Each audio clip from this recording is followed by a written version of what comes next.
Turalian Devereux, 13th century Norman lord living in Ireland. But today, I'm a minstrel. What's a minstrel, you might ask?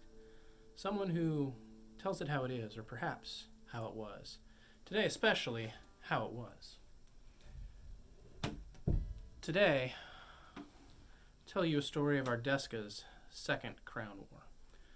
Our kingdom still in its infancy, our first throne having successfully reigned for her first full year, and had suppressed rebellion, instituted our great charter, given awards, and recognized our realm.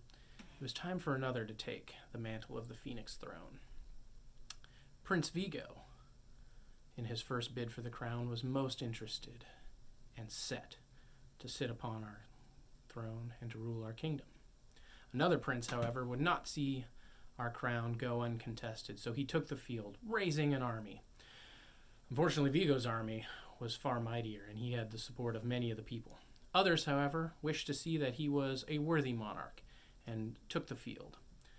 The prince, however, found his army further diminished, a great plague that often sweeps through Ardesca, alcohol the night before a war. Much of Viadrina found themselves as green as their banners, and were unable to take the field. So the prince faced Vigo's army, 2-1 odds, in the field, on bridges, and were crushed, time and again, giving good fight, but in unsurmountable odds. So, the battle next came to the Black Forest, a site of a great rebellion where this prince had led an army that was once again undermanned, and he knew what must be done. Taking 10 of his fighters, he arrayed them in the forest that they must slow and harry Vigo's army, while he and the men of Arendor ran through the forest, this and that, laughing at what the others had to say, until they reached the fields, circling around behind Vigo's army. There his water-bearers and support were shocked to see the men of Arendor in such array, moving at such haste, leaping over fallen logs and timber and refuse and all manner of treachery on our path. Now, unbeknownst to the prince who had taken the lead, because he felt his men were moving too slow, treachery befell his army now. Druidic magics, likely from Vigo's shamans, wrapped themselves in the elbow cop of the lead fighter behind the prince. They yelled after him, "My prince, wait! My prince, please wait!" But he did not hear, for the bloodlust was upon him. Moving faster and faster, he breached into the Black Forest, into the clearings found there. Vigo's army was beset on what was left of his army. He encountered an archer, Tyranny, a very, very dangerous and fearful archer. He moved upon her to try and slay her, but she was too quick, for she would not stand being flanked and attacked in such a manner. And exiting the field, not wishing to lose the element of surprise, he ordered his men to charge forward. However, his men were not there. Sadly, he did not know this. Alone he charged into the rear flanks of Vigo's army. The prince's sword flashed in the light, shining through the leaves of the trees. 1, 2, 3. He was cutting his way through Vigo's army. Surely his men behind him doing the same, killing 3, 4-1. What a mighty charge this would be. And then a mighty collision occurred. The prince found himself tackled to the ground, held prone and prisoner. He was not worried.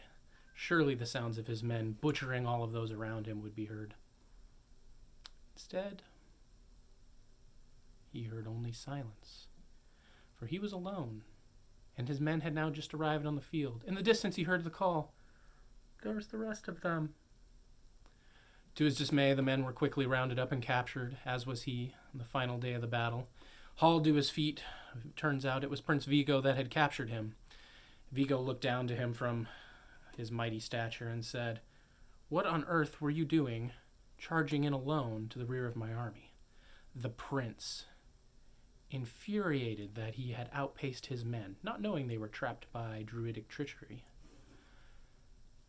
looked to his soldiers now aligned in prison, bound, waiting their fate before the merciful Prince Vigo. And the prince looked at them with disdain and said, "I charged in alone because my balls are this big. My balls are so big, how else could I accomplish such a feat of bravery other than my balls being this big. It's amazing I could run this fast, as he scowled down at his men, for they were younger and lightly armored than the aging prince, and he was just beside himself. A roar of laughter erupted from Prince Vigo's army at the prince's proclamation. And this concluded the Second Crown War. A brief siege was undertaken, Vigo's army prevailed, and he was our second monarch in his first reign. And it is to him I dedicate this story, to remember other times of glory in our realm.